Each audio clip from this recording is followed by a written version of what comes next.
Un duo qui ne mâche pas les mots et qui ne recrachera certainement pas la nouvelle telle qu'elle. Brick Villemur.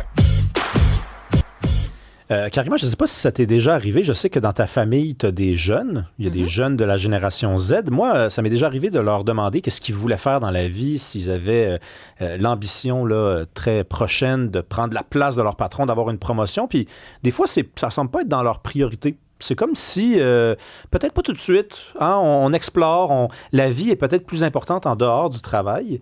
Moi, c'est une expérience que j'ai en tout cas vécue. On a des chiffres européens. Selon donc des données là, qu'on a mises en commun comme ça, 6% seulement des jeunes de la génération Z, donc les gens nés à partir du début des années 90 jusqu'au début des années 2010, voudraient devenir patron. 6%! C'est vraiment pas beaucoup, là. Donc, on leur demande, est-ce que vous êtes satisfait de ce que vous avez? Ben, ou bien ils disent, j'irai ailleurs chercher autre chose au même niveau. Mais en fait, non, devenir patron, c'est pas trop mon affaire. On va en parler avec Mario Côté, qui est avec nous. Bonjour. Bonjour. Vous êtes conseiller, formateur en relations humaines.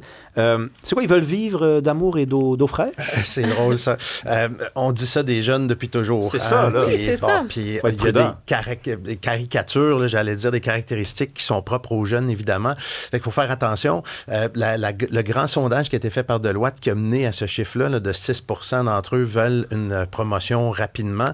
Elle dit plus loin dans le texte que quand même, au fil de leur carrière, ils aspirent à avoir un poste de gestionnaire. Fait que il y a ce petit côté-là. Puis ce qu'ils reprochent aux organisations actuellement, c'est que c'est un travail stressant, le travail de gestionnaire. La conciliation vie personnelle, vie professionnelle, ils la voient pas dans ce que les gestionnaires vivent. Donc, ils se disent, ai-je vraiment envie de ça maintenant dans ma vie?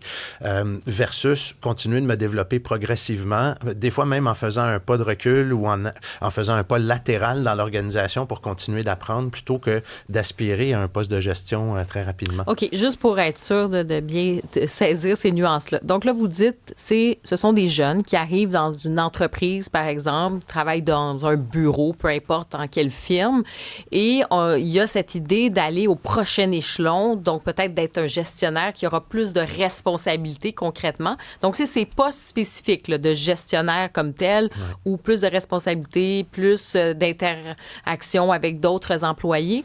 Et c'est quoi? Donc, les jeunes disent, ça ne m'intéresse pas parce que quoi? Pourquoi ils ne sont pas intéressés à la base? Le travail, la charge de travail est importante. Ils voient leur gestionnaire aller. Puis je pense qu'il y a un phénomène également. On peut se détacher de l'intergénération puis des étiquettes qu'on attribue à des groupes générationnels qui sont nés entre telle date et telle date. La recherche tend à démontrer maintenant là, que ça n'a plus vraiment de sens, cette segmentation-là. Okay. On voit que la charge de travail des gestionnaires est élevée. D'ailleurs, il y a un grand sondage d'engagement qui a été fait par Gallup, un peu en parallèle en 2025, qui nous dit que les gestionnaires sont moins engagés dans les organisations qu'il y a 2 ans. Perte de 9% là, de l'engagement des gestionnaires. Fait que les jeunes voient les gestionnaires être débordés, se disent, moi, la conciliation vie personnelle, vie professionnelle, c'est important. Il y a du stress associé à ce travail-là. J'ai pas envie de m'embarquer maintenant là-dedans. Là. Donc, mais est-ce que c'est un vrai portrait de la situation, le fait que les gestionnaires, burn-out, dépression, antidépresseurs, est-ce que c'est vrai puis les jeunes sont donc lucides de dire je m'embarque pas là-dedans ou est-ce que on leur a donné peut-être juste l'image du pire et là, à partir de là, ils ont une trajectoire qui est différente, mais c'est dommage parce qu'il va falloir qu'ils deviennent patrons, eux autres aussi. Là. Ben oui, puis on va en avoir besoin des patrons dans les organisations. Mais moi, j'en connais des jeunes de la génération Y, Z, là, les dernières générations entrées sur le marché du travail qui sont enthousiastes, qui s'investissent à fond dans leurs projets. Là.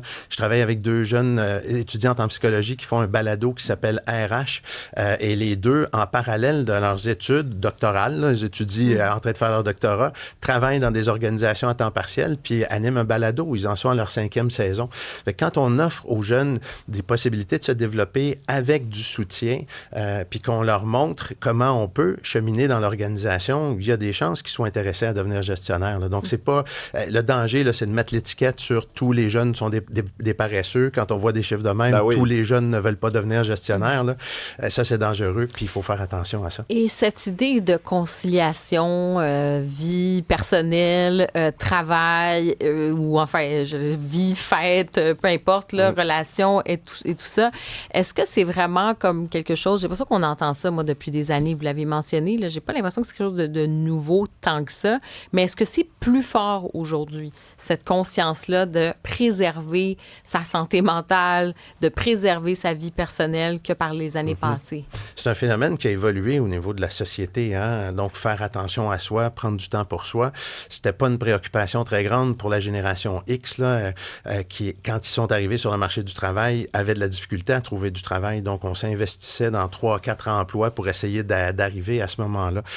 Maintenant, puis les jeunes des nouvelles générations ont vu leurs parents s'épuiser au travail. Fait qu'ils remettent en question le modèle des parents. Puis c'est le propre des jeunes de remettre en question comment on fonctionne dans la société actuellement. Dans les formations que je donne sur faciliter les relations entre les gens au travail, je parle de Jerry Rubin, qui est un monsieur fin des années 60, début des années 70, là, qui était dans un mouvement hippie à l'époque.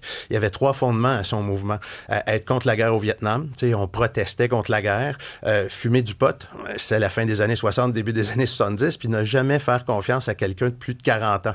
Et donc, on revendiquait à ce moment-là. Il y en a 2 des 3 qui sont encore en vigueur, ça. Je ne dis pas lesquels. Donc, les jeunes remettent en cause ce qu'on fait dans la société. C'est propre aux jeunes. Fait que moi, je pense que ce phénomène-là va continuer de se reproduire dans le temps, là. Mais moi, je suis inquiet quand même parce que je me mets à la place d'un patron qui lit ces chiffres-là, mais qui s'y intéresse peut-être pas comme on le fait en ce moment, puis qui voit peut-être pas les ondes positives qui se cachent derrière. Puis donc, sachant, mettons, a priori, pour lui, que les jeunes ne sont pas intéressés par le fait d'avancer dans une entreprise, ben là, à ce moment-là, tu prends les jeunes, puis tu fais exactement ce que je viens de faire. Tu dis les jeunes, tu fais un bloc. Et là, à un moment donné, il y en a un qui passe dans ton entreprise, puis il est ambitieux, mais c'est comme si tu le voyais pas. Parce que dans ta tête, les jeunes ne sont pas ambitieux. Ça, c'est très dangereux. C'est ce qu'on appelle le biais de confirmation. Là. Si je pense qu'ils sont paresseux, ce qui va attirer mon attention, c'est celui qui me dit « Ah non, moi, je finis à 4h30 aujourd'hui. » Il y a peut-être une très bonne raison de finir à 4h30 aujourd'hui, mais je vais retenir que, bon, les jeunes sont toujours en train de vouloir finir trop de bonne heure. Votre recherchiste m'a écrit à 7h30 hier soir pour que je sois ici ce matin. Là. Donc, ils sont pas tous.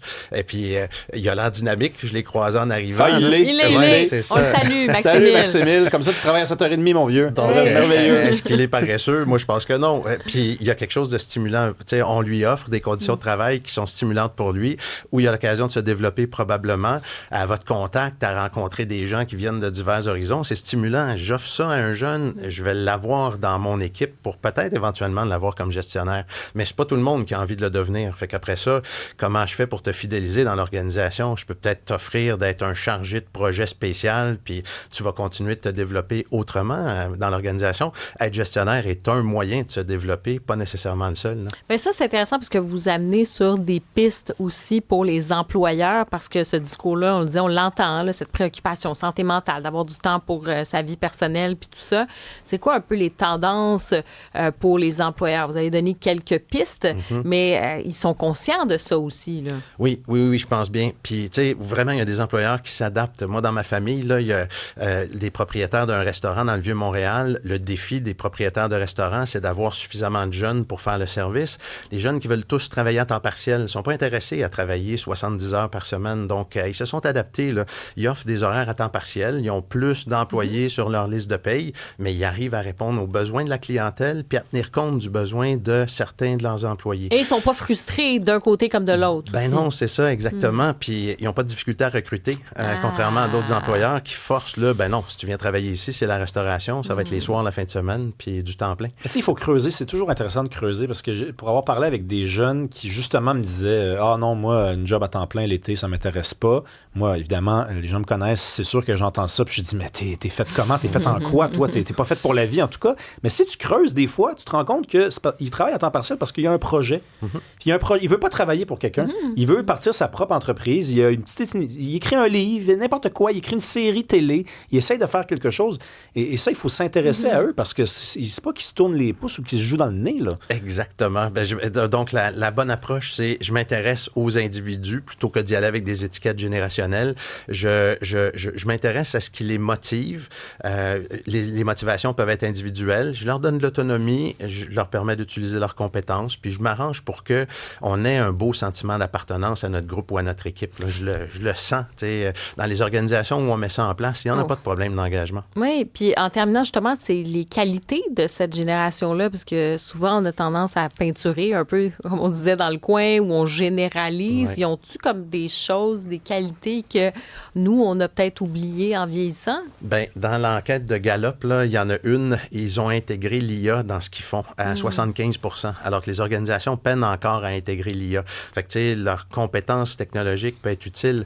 Ils sont agiles, ils sont capables de réfléchir de différentes façons. Ils ont un large réseau aussi. Tu sais, t'interpelles quelqu'un de la génération Z, t'as 100 experts dans leur réseau, rapidement, ils vont chercher l'information, ce qui est peut-être moins le propre de d'autres générations. Fait que moi, d'utiliser les caractéristiques des individus puis des groupes en fonction de ce qu'ils ont comme talent, là, on fait plaisir à tout le monde dans ce temps-là, puis on améliore notre productivité puis service aux clients. Merci beaucoup. Merci. Mario Côté, président Merci. de Gestion Conseil, Mario Côté.